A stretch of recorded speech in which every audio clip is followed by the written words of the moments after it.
Everything that I'm seeing in terms of the statistics from Canberra doesn't look great.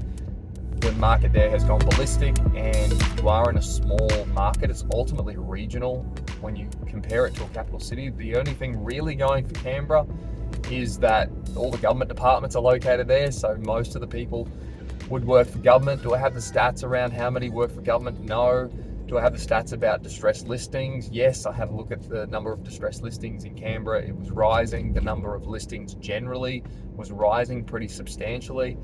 And if you just have a look at the growth, Canberra's already gone through their 3-year boom, and now they're coming into their 2-year stagnation, which could last for longer, 2 to 5 years. And depending on what the government does, if the government decides to lay off 1,000 people, whether or not that will happen, but if they lay off 1,000 people in the government departments, think about the flow-on effect that that has in Canberra. So in my view, Canberra is just similar to a mining town, maybe a little bit more stable, but in terms of job security and all that stuff, if the government decides to lay off a whole lot of people, then what's that going to do for demand with housing?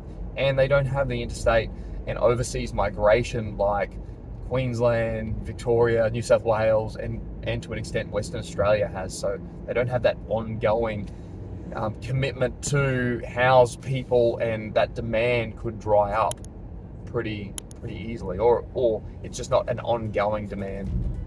Whereas when you've got interstate and overseas migration pushing up population growth, there's always that demand for new stock, which means it's going to put pressure on existing houses.